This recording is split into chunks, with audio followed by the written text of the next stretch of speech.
watching KOMO News. Because we are draining the swamp. It's very simple. And the days of rule by unelected bureaucrats are over. Developing tonight, President Trump delivered the first national address of his second term tonight at the U.S. Capitol. He talked about everything from the economy to the war in Ukraine and immigration. National correspondent Atra Elnashar reports from Washington. President Trump walking into the House chamber for his fifth address to Congress and the first major speech of his second term on a day when stocks took a dive and allies worry about the direction of U.S. foreign policy. President Trump doubling down on his hardline policies, promoting them as a, quote, renewal of the American dream. Mr. Speaker, the President of the United States. 6 weeks into his second term, President Trump boasting a range of far-reaching executive actions. Over the past 6 weeks, I have signed nearly 100 executive orders and taken more than 400 executive actions, a record to restore common sense, safety, optimism, and wealth all across our wonderful land.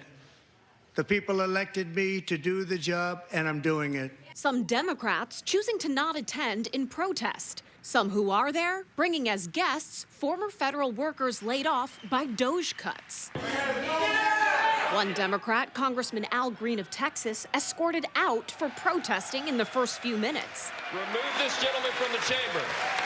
The president also expanding on his foreign policy decisions, including talks with Russia and Ukraine, the economy, and immigration and the southern border. I declared a national emergency on our southern border, and I deployed the U.S. military and Border Patrol to repel the invasion of our country.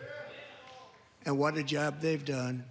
As a result, illegal border crossings last month were by far the lowest ever recorded, ever. The president heading right back to the White House, but he'll stay in close touch with Republicans as they only have through March 14th to avoid a government shutdown. We're also learning Elon Musk will be back here on Capitol Hill Wednesday to update House Republicans about his latest plans for federal spending cuts as the work of DOGE is impacting many of their districts. On Capitol Hill, I'm Atra Elnashar. Time now for the KOMOnews.com question of the day. Scan the QR code there on your screen to answer this question. Do you approve of the job President Trump has done in his first 6 weeks? Yes or no? Watch for the results tomorrow afternoon right here on KOMO News. We're joined right now by KOMO News political analyst Ron Dotzauer of Strategies 360. And Ron, you've had a little while now to digest what the president said. What's your initial response? Well, besides the history-making of the longest State of the Union speech ever given, I thought it was just basically vintage or classic Trump in the role as the president. He basically took, after 4 or 5 weeks, a victory lap and did a recitation of all the accomplishments. Was one of my takeaways. Second thing is, he pretty clearly doubled down on tariffs. And in fact, the one major announcement was the April 2nd announcement of instituting the reciprocal tariffs. And as I've heard previously discussed here on the news tonight, those kinds of tariffs, and we are a major trading state, and Washington State is really going to get punished, if you will, with these tariffs. And so that's where he's at politically. He has his stake in the ground is to say tariffs is my future, and we'll see what that does to the economy. There's a lot of suspicion about it. Certainly the stock market reflects that.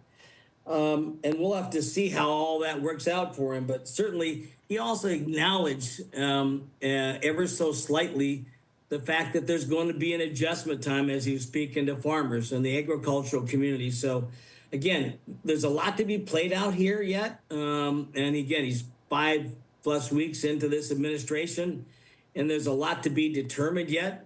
But pretty clearly, this is all going to rise and fall on the economy, and as it's inextricably linked to tariffs.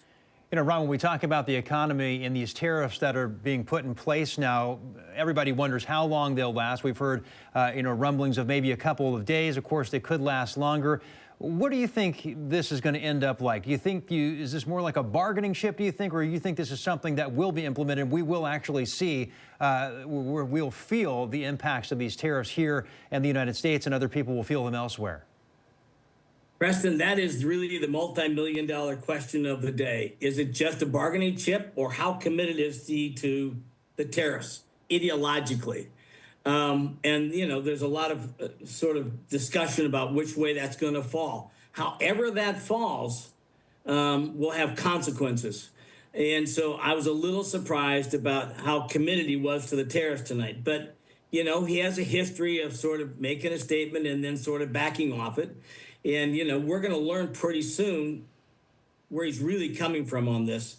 But if he stays the course on these tariffs, there are enormous consequences, not just to the Northwest, but in my opinion, to the rest of the country and the agricultural community in particular, Preston. Ron, the president's response to the war in Ukraine has also dominated headlines in the past week, particularly after last week's Oval Office spat with Ukraine's president. And President Trump did mention getting a letter from President Zelensky tonight. Did those comments bring down any of that tension? But he certainly tried to do with the letter from him today. And we'll see. But it looks like, you know, that they're ready to come back to the table. The question is, the devil's always in the details, Molly. And while he said, yes, I'm willing to come back to the table, he also wants a fair and just lasting peace for his people in Ukraine. And so we'll see. Again, the public opinion is still generally on the side, at least in the United States, of what the Ukrainians have been doing to kind of poke the Russians in the eye. So that's going to be a tricky conversation. And I don't know that the Ukraine's going to give up that much ground to the Russians. So we'll see in the next few days. I think based on that letter, and the president said he's working with the Russians. And again, everything sounds good until you sit at the table, and then, you know, then the details come out, and all of a sudden things break down pretty quickly. Now, I would like to see it. Everybody wins if we can have a cessation of the war effort and we stop losing all these lives.